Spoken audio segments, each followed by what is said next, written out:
Well, there's no secret magic pill, Right. and everybody's got the same thing. It's through daily routines, daily habits, positive habits, and mindset.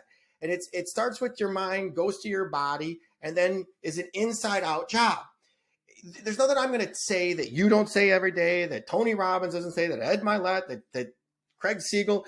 There's you just got to do the work, Yeah. and you got to be, excuse my pun, harder than life. Mm-hmm. Life is going to punch you in the face, and you got to punch back harder. Mm-hmm. There are days that I just get. I just shared it on my Instagram story today, man. Yesterday, some weird feeling popped up, and for 45 minutes, I'm sitting there breathing through it, and using every trick, tool, habit, everything that I knew how to do, and finally got through it on my own. And then I heard the good news. I was manifesting all kinds of fear. So I will tell you, you can fix anything but death.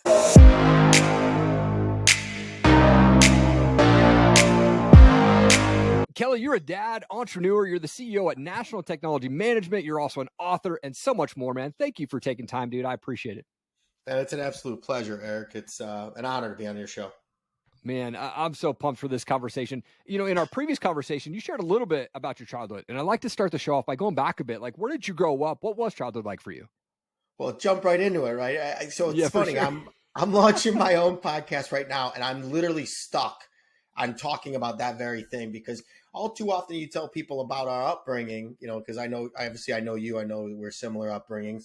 And, I don't want people, oh, woe is me. It's not about that. It's about the inspiration and the change that we're trying to motivate people to do, to realize, hey, we overcome stuff. Everybody's got their childhood trauma. I'm going to tell you mine in a second. I'm not trying to duck it. It's just, I struggle. This is the only thing in my life that I struggle with, is talking about my childhood. And it's only because I don't want people to feel sorry for me. It is, dude, everything happened for me. I can look back at every negative thing, as I know you can, and say, wow, that was the universe saying, hey, or God, or whatever you want to call the higher power, to saying, hey, man, we're going to make you tough as nails. And that's literally what you'll hear, and because you'll get to this, is the name of my book, the name of my podcast, Harder Than Life. So I grew up on 8 Mile. Yes, the 8 Mile that Eminem made famous. I actually went to high school with Eminem.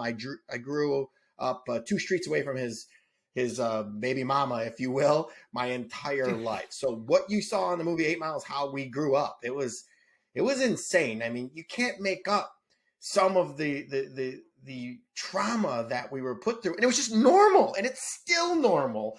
And boy, there's just things that I wasn't ready for in life. So I did what everybody else does. I drank. I figured, hey, booze is my best friend, and had fun with that, and then decided one day to just be like, hey, man, I'm done with this. And life got good, and the highest of highs I could ever feel with alcohol and drugs can't even touch the lows and the normal I feel every day. And then now I'm so far beyond it. I'm coming up to 4 years sober now. I'm so far beyond that I get vibrating so high, I don't even know the feeling. It's awesome, man. If anybody's thinking about listening to this, I know you're sober too. You never wait. Oh yeah, you got sober years ago. It's just, if you're thinking about it, do it. It's the best decision in the world. I'm still new to it with 4 years. Holy cow. Every relationship got better. I'm present. I wouldn't be here talking to you right now if it weren't. But, grew up rough, alcoholic parents, abusive, physically, emotionally abusive. I mean, I was scared my entire childhood. That's why I work out. That's why I'm such a big guy now, because I ain't afraid of anything. Except maybe talking about the childhood. Give me a little bit of my past. Dude, first of all, I want to applaud you for, one, getting sober, but 2, not having that victim mentality. A lot of people that grow up in that area, they get stuck with this old woe is me victim mentality, and they just live life that way. But you broke through that, and you don't have that victim mentality. You have that now impact, I'm on fire mentality, which I love. And that's why people are going to get impacted by this show, because you shared your story, and then you're not holding on to that victim mentality, man. I did not know in our previous conversation that you went to high school with Eminem, dude. My mind's blown right now, dude. That's awesome. Yeah, well, I mean, he's a really nice person, but we grew up rough, man. He grew up just the same way I did, and Yeah. how we bonded, how we became friends was drinking and smoking weed. Yeah. So Man. it's a small world, and to see the whole circle. But to circle back to your victim, Yeah. in many respects, and I didn't realize I was doing this, and I wish I could claim I was doing this, but it was my motivation to actually not be a victim. As a matter of fact, it still is a little thing. If somebody tries to play victim in their life, man, and they won't admit it and aren't aware, I run.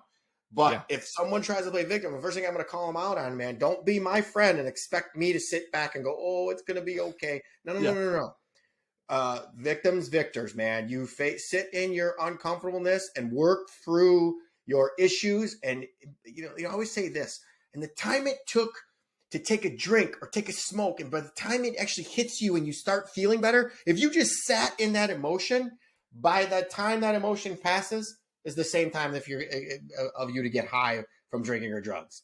Just don't do it. It's not worth it. Yeah. Yeah. Man. I mean, you're obviously successful now, and we'll get further into that as we throughout the show here. But do you remember, was there a breaking point for you or a life moment for you that kind of got you on the path that you're on today?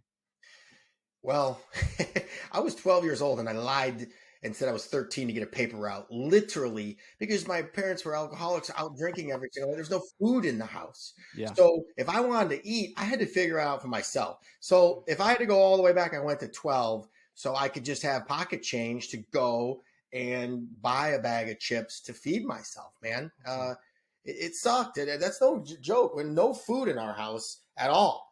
So I became a salesman right then and there, and I was really good at it. And I still struggle with a little bit of success. What have I done yet? I've only just begun. I'm just wrote a book. I'm just launching a podcast.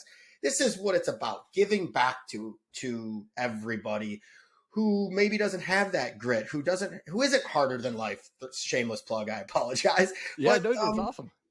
I'm hoping that somebody hears my story and says, "Man, if Kelly did it, I can do it." Yeah. Because really, truthfully, everything was stacked against me. My grandparents, everybody used to say I should be dead or in jail or a bum, and I'm not. And I've only just begun. And remember, Erik, I know you know this. Success doesn't mean monetarily. Yes. You have the best, most richest life I have ever seen. You have 2 beautiful children, a beautiful wife. You're living life the right way, a daily job, and then you're coming on so strong. I'm so proud of you. In the 6 weeks I've known you, I've watched you become invincible and keep grinding, dude, because your story is great and people got to hear it. So I'm real proud of you. I do love you. I'm rooting for you, and anything I can ever do, you got it. You got it. Man, thank you so much for the kind words. I appreciate that. Yeah, those moments where you're being 12, 13 years old and you're having to go, get a paper route so you can feed yourself. I remember being 13 years old, maybe 14 as a freshman in high school in Montana. My mom and her boyfriend, they didn't give me lunches or lunch money. I would literally go down to the local grocery store in Stevensville, Montana, me and a group of guys, and we would all split up and we would go in and literally steal a candy bar just to have food for the day, man. Like, that was crazy back then. And I apologize, Stevensville grocery store, if you're listening. I had to do that, but it's like, that's how we ate back in the day, man. We had to steal our food just to get food in our bellies, man, at that age. And it just was crazy, man.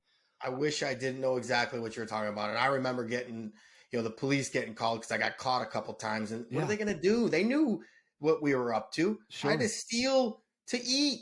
Yeah. So, and to this day, man, there's certain things like, we got free lunches because we were so poor. So that's the only meal that I was guaranteed a day. So you just saying that absolutely just hits me right to my soul. And I want to make sure, I tell you right now, my daughter, I have a 13-year-old daughter. She'll never have to deal with that as long as I'm breathing and alive. And I want to set out with like-minded individuals like yourself to give back to charity. Because what I'm on a mission for is to make money, but give a lot of it back. Yeah. And give it to children. I'm very passionate about children's charities. And I just did an event last Friday, and I want to keep every dollar I make in this personal development, I give back. I do it at NTM as well, but it's a fraction of what I want to give for the personal development, harder than life funds that come in. Yeah.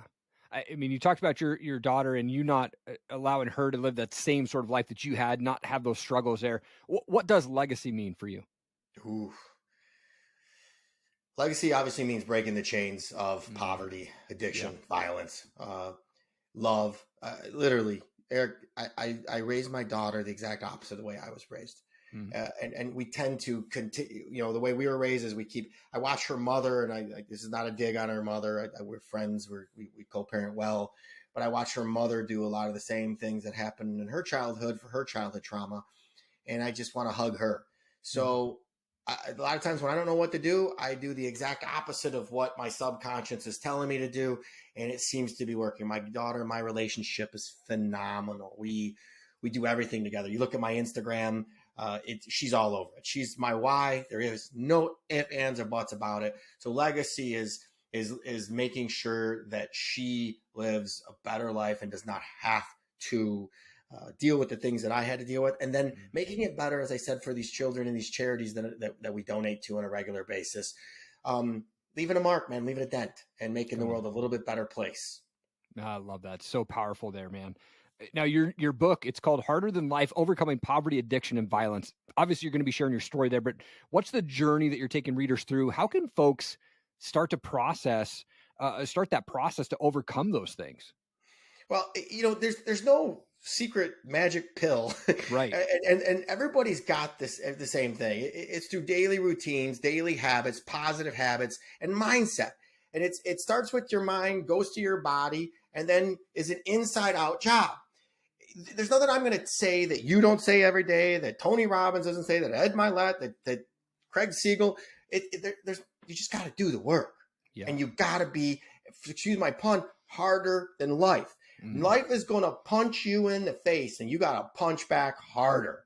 There are days that I just get, I just shared it on my Instagram story today, man. Yesterday, some weird feeling popped up, and for 45 minutes, I'm sitting there breathing through it, and using every trick, tool, habit, everything that I knew how to do, and finally got through it on my own. And then I heard the good news.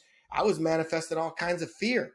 So I will tell you, you can fix anything but death. Yeah. So if you go in with that kind of mindset, and you're undefeated at everything that life has thrown you, you're undefeated up until this point. So don't be afraid. You'll hear me say, face your fears, live your dreams. And life is pretty freaking amazing. Now, remember, people say this, you only live once. No. You live every day. You only die once. So live in day-tight compartments and win each day. And if you have a bad day, leave it in the past, move on to the next one. And so I have a ritual that everybody does. And it's like anything else. You get to a point and it stops working, so you add to it. It's like working out. You got to put more weight on. And my ritual is going to look like everybody else's. Daily meditation, daily journaling, working out, gratitude. I mean, my day starts and ends with gratitude. I get so overwhelmed with gratitude on certain times because I shouldn't be here, man. I'm playing with house money. So I just do those things over and over and over. And I listen to a ton of, I take in so much content. Just like a shower, they work. You take a shower every day because they work. So I read tumultuously. I take in podcasts. I listened to some of your podcasts this morning just to refresh my memory on how awesome you are. And we just keep grinding every single day. Come on. When you talked about this, like breathing through that, when you get out of your habit somehow, wake up like, man, I don't feel like working out today, or I don't feel like doing that. Or how do you get back on track? I hate to say this. This is the harder than life. I just don't fall off track. And it's one of those stubborn Siegel things. I wake up in the morning, gratitude starts pouring in. I'm exhausted. My body's aching. And somehow, some way, I'm walking into the next room, pouring coffee and putting on my gym clothes and sitting in front of on the chair to freaking do my meditation. I'm on cruise control. And when you do, what do they say? It takes, I think you quoted this, like 76 days straight to make something a habit.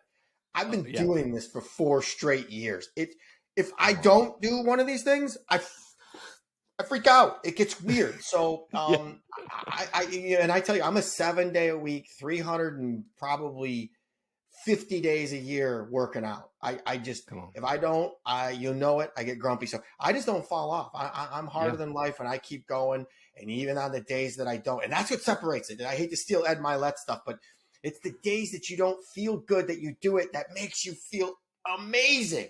Because I got a newsflash, man. I was excited about this. I woke up at 2:30 last night. I've been up early. I was so excited to talk to you and have this conversation with you because I just love. I can notice you pushing the gas pedal, and I wish it was from our talk 6 weeks ago. But I just know you're a bad dude, and I'm real proud of you. And you're doing the same thing, but you're really stepping it up, and it's gonna get life's gonna get real good for you, man. It's not about deserves; it's about earning it. You put in the work day in and day out. I do. It's amazing how the universe rewards you. Man, that's so good. Thank you for the kind words. Yeah, I think it's about setting those standards and those values in your life that you don't get off track. If you have the right standards in place, you have the right habits in place. Man, that's so good, dude. I'm saying to interrupt you, but it's really just being honest with yourself and awareness, aware and honest. Yeah. Who the heck are you going to lie to? You're going to lie to yourself? Right. That's crazy talk. Totally. People, when I used to drink and I was having a good time, I thought it was a good time. I used to look at myself in the mirror and I hated that person. Yeah. Now I wake up, I use the Mel Robbins high five. Usually it's a fist bump, but you're a bad mamma jammy. You're going to freaking kill it today. Everybody loves you. You love everybody, and hit everything with love and aggression. But with lots and lots of love and compassion. And it's just, good things happen, man. But you can't lie to yourself. That's crazy talk. I'm going to work on, and I know one of your questions is going to be what book? I read the 4 Agreements. Sorry, I listen to your stuff when I do my homework. Dude, the 4 Agreements I read during the pandemic, and it was just I'm not going to get into the backstory, but it was a weird way that I got this book. Okay. And I read it, and it changed my life. And every day, I go through one of the four agreements in my head. I'm bouncing it off of there. And one of them is be impeccable with your word. And I've read it 4 times. And every time I read it, I'm a different person. So I get something new. The last time I read it, I picked up be impeccable with your word doesn't mean me keeping my word. It does mean me keeping my word to you and everybody else, but it means keeping it to myself. And if you can't keep promises to yourself, you're going to struggle. So if I say I'm going to work out tomorrow, guess what I'm going to do? I'll be at the gym. If I say I'm going to lose 5 pounds, I'm going to lose 5 pounds. If I say I'm going to be somewhere, I'll be there.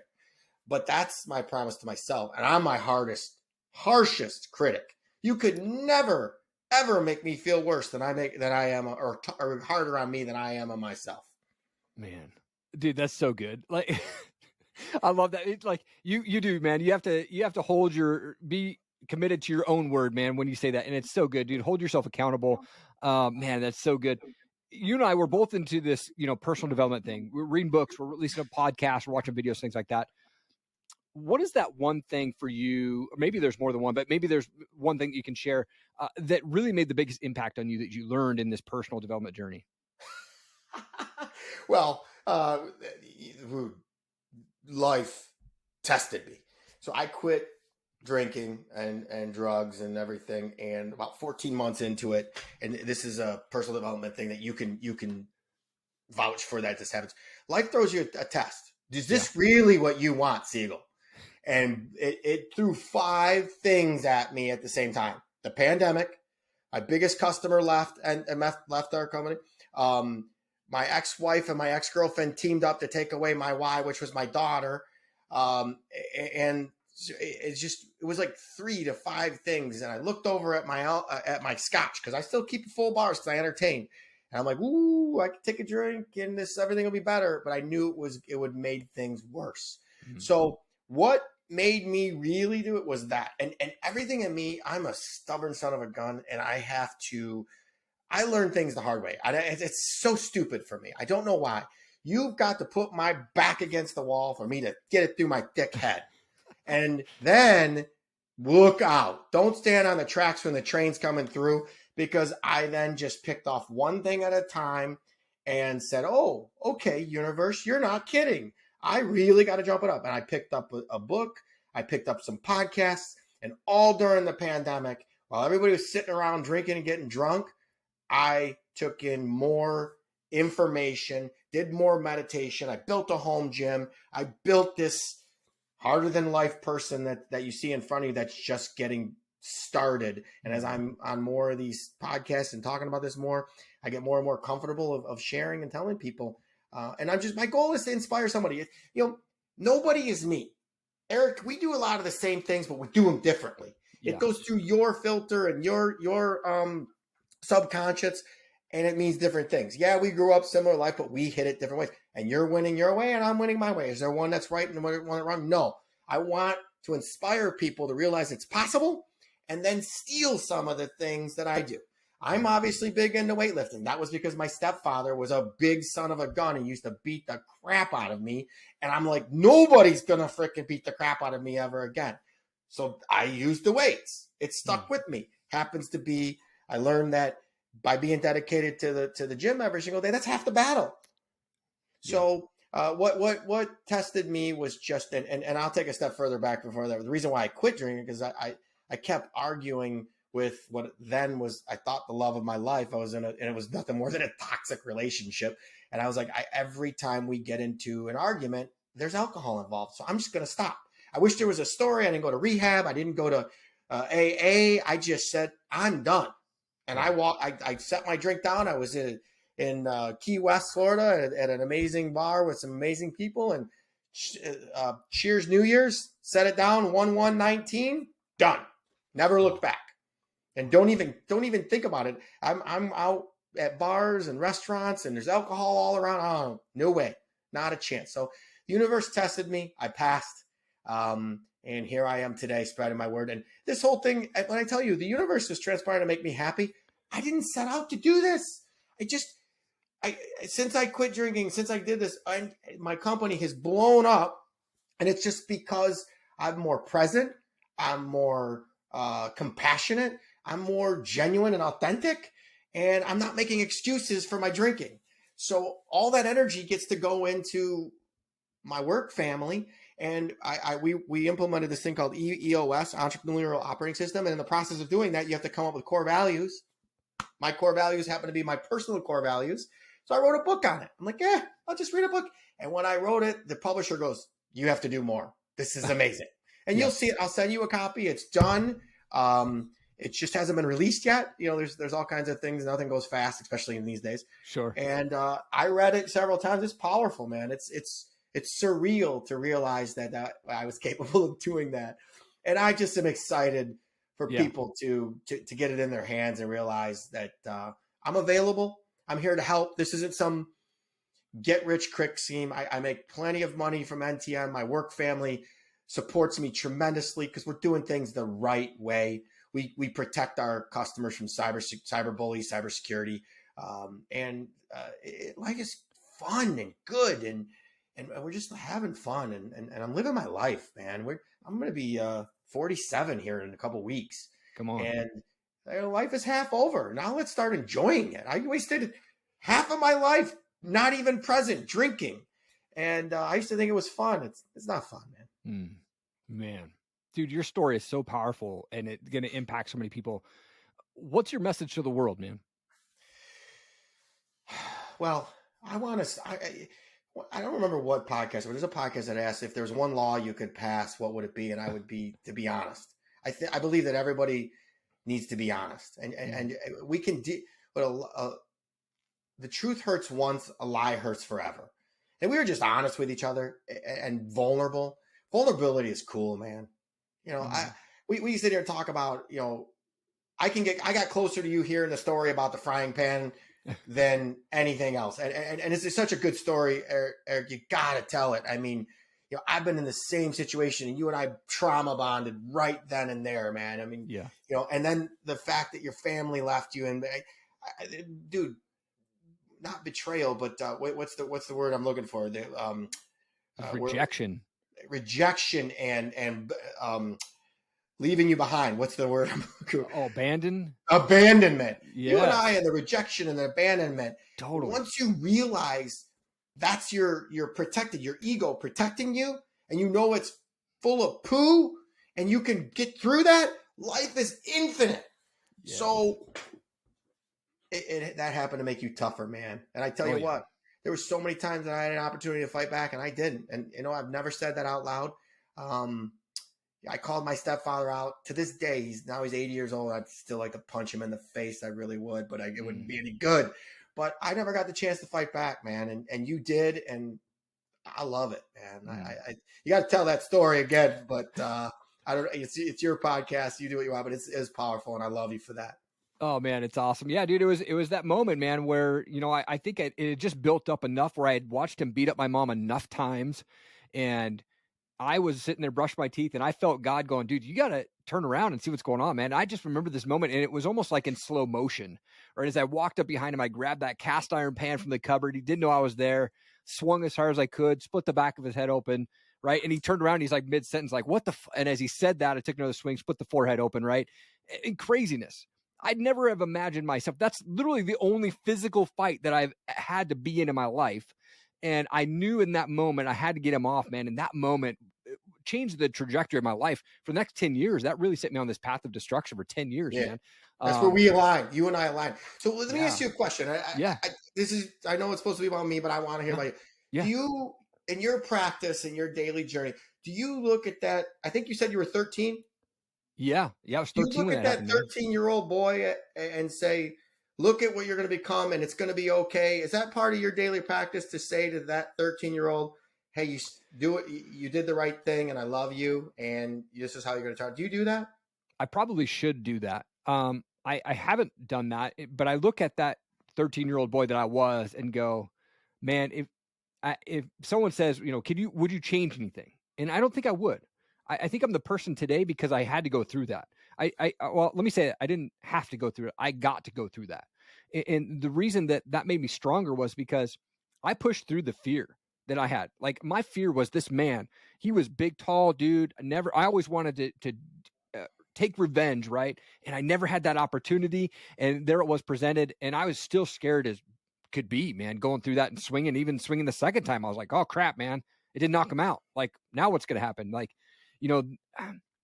but if I go back to the 13-year-old boy, yeah, man, I wish that there was somebody there. Try hugging and loving him and telling him it's going to be okay. It's a therapy thing. What finally broke me through, and I did this during the pandemic over Zoom. I did this hypnotherapy thing where I sat Big Kelly today, Little Kelly, my mother, my stepfather, and I just looked at him and went, why didn't you love me? Why? Dude, this is the first time I've ever said this. It just freaked me out saying that. So I hope that people enjoy this. I literally just looked at them and I burst out in tears and said, what you did was wrong. The way you treated me was wrong. And Big Kelly held Little Kelly and I just screamed at them, all in this hypnotherapy space. And when that thing was over, it felt like my entire childhood weight was lifted off my chest. And it was, everything works differently for everybody. So just try that if you're feeling ever down and see if that works. Cause that works for me. And this is why we do, this is the kind of stuff that I want to share with you. Cause there could be somebody, one of your listeners listening to that, and they're going, holy cow, I never even thought of that. Right. Oh man. That little kid needs love and needs support and knows that it needs to know that it's going to be okay. Yeah, I went through a similar exercise, and I know we're running up on time, but I went through a similar exercise about 4 years in my marriage where I went to counseling to figure out why was I dealing with all this trauma from my childhood. And I remember sitting there on the couch of this counselor dude, I'd never been to a counselor before. And he asked me that question, what would you say to your mom and her boyfriend at that time? Or what would you say to yourself sitting on the couch? And I remember like, I'm mid-20s and just bawling my eyes out on this dude's couch because I was asking that same question. Why didn't you love me? Why didn't you protect me? You chose that man over myself, my sister, and all those, I have a half brother as well. But I remember that moment, man, where it was just like, that was my breakthrough. Once I shared that with him, man, it was a massive weight off my shoulders where I was like, okay, now I know that I can talk openly about this, though I didn't share my story publicly until I was 39. And so it was another 12, 13 years before I felt comfortable even sharing that publicly. But man, I remember that moment sitting on the couch and just busting into tears and trying to figure out why did this all happen to me, To make you a badass, dude. Yeah. I'm proud of you. I'm happy for you. I love you more now than when I first met you. And I think you're courageous, and more people. I told you then, I said, you're about to blow up, and you are, and you're just such a good person. And that you didn't deserve any of that, but now you're going to turn it into gold.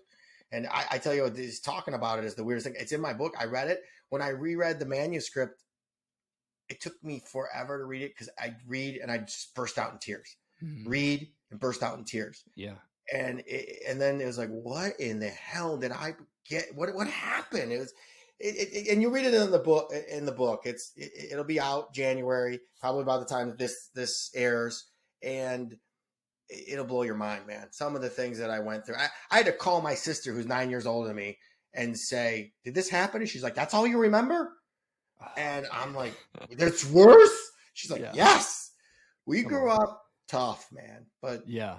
Tough times never last. Tough people do. And here we are. And I'm on the amazing podcast with you. And I'm meeting amazing friends. And I'm going to make a difference. Come on, man. That's so amazing. Dude, Kelly, I love you, bro. Like, you are a world changer. Thank you for taking time out of your day and sharing your story, being vulnerable. And I cannot wait for your book. Man, this is going to impact so many people. Thank you for your time. And man, I'm just honored that you joined me today, man. Thank you so much. Thank you for asking. A couple of little quick plugs. There's a website, harderthanlife.com. You can order the book. You can be a guest on my podcast, which will be coming out, which I hope to have you on because it's not out yet. And then, follow me on Instagram, kelly.siegel. That's SIEGEL. .71, and so it's kelly.siegel.71, and you'll see all through the book and all through the thing, I'm available. So I'm not trying to monitor. I am available. Somebody going through tough times, somebody wants to bounce something off me, send me an email. I'm all over the place. Send me a direct message. I'm here to help. This is not just talking the talk. We're going to walk the talk. We're going to give back, and we're going to frickin' make this world a better place. Hey, thank you so much for checking out the show today. I really appreciate you taking the time out of your day to take a listen or a watch. It's truly an honor to be able to speak with such amazing guests, and I hope that they've made an impact on your life in some way, shape, or form. And you can do me one big favor that would be huge. Click that subscribe button, and then second favor, hit that share button. Thank you so much for taking the time. I appreciate you. Keep changing the world. I believe in you.